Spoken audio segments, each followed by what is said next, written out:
मंडळी नमस्कार. आंबेगाव संवाद शोध वेगळ्या बातमीचा या वृत्तवाहिनीच्या सर्व दर्शकांचे मनपूर्वक स्वागत. आपण आलोय आंबेगाव तालुक्यातील नागापूर थोरांदळे परिसरात.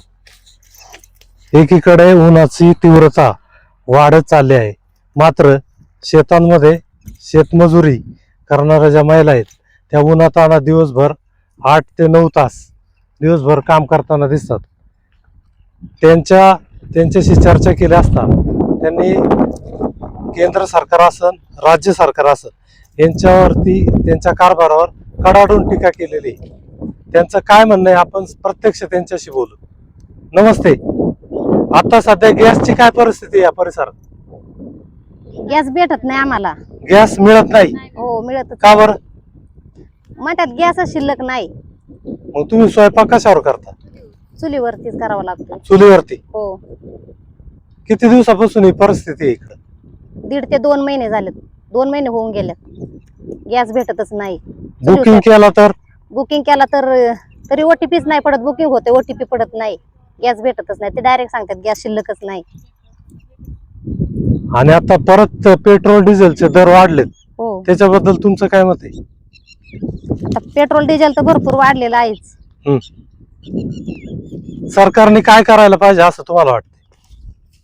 सरकारने मालाला आम्हाला भाव दिला पाहिजे असं आम्हाला वाटते. कारण की आम्ही एवढ्या उन्हामध्ये काम करतोय दिवसभर. आमच्या कांद्याला बाजार नाही, बटाट्याला बाजार. कांद्याला किती बाजार भाव आहे आता? कांद्याला 8-9 रुपयाच्या पुढे बाजार भाव नाही. पाऊस पाणी झाला तर भरपूर नुकसान पण होते शेतकऱ्यांचं. आणि आता भाव नाही म्हटल्यावर शेतकऱ्यांनी एवढ्या उन्हामध्ये आता आम्ही कसे छत्र्या घेऊन काम करतोय. आता शासनाने मध्यंतरी लाडकी बहिणीची योजना आणली होती. हो. त्याचा तुमच्यातल्या किती महिलांना लाभ होतोय? काहींना लाभ आहे तर काहींना लाभ पण नाही. का बरं? काय पडताळणी व्यवस्थित झाली नाही का केवायसी? महिलांचं केवायसी केल्या तरी काहींचं बंद झालेलं आहे. हा का? हो.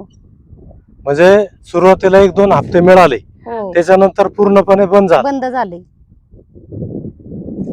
म्हणजे पहा, एकंदरीत निवडणुकीच्या तोंडावर असताना शासनाने वेगवेगळ्या घोषणा केल्या.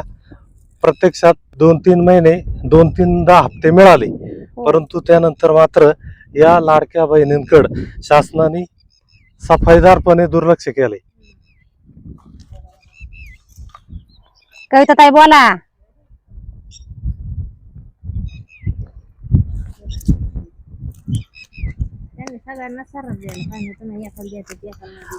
गॅस महाग, तेल खाद्य तेल पण भरपूर महाग झाले. तेलाचे काय बाजार भाव आहेत आता? तेल आता 3000 रुपयाला तर डबा असेल. 3000 रुपयाला तेलाचा डबा झाला. हा. तेलाचा किती दिवसापासून महागाई वाढत चालली? महागाई एकंदरीत एखाद्या वर्ष झालं असेल ना तेल महाग झालेलं. म्हणजे बाजारभावात वाढ झाली. आता शेतमजुरी जी चालली दिवसभरातून एका महिलेला किती रोज असतो? 300 रुपये रोज. हा, तो परवडतो का? परवडत नाही. उन्हा एवढं ऊन वाढले, एवढ्या उन्हात 300 रुपये रोजा दिवसभर 5-6-7 तास काम करायचं. हा. सकाळी किती वाजता यावं लागतं? आम्हाला 10 वाजता घर सोडलं तरी 10. आणि संध्याकाळी सुट्टी किती वाजता? 5:30-6ला. आणि रोज 300 रुपये. 300 रुपये. याच्यामध्ये किती वाढ व्हायला पाहिजे? आता रोज शेतकऱ्याच्या मालालाच बाजार नाही तर नुसती मजुरी देऊन पण परवडत नाही ना शेतकऱ्याला.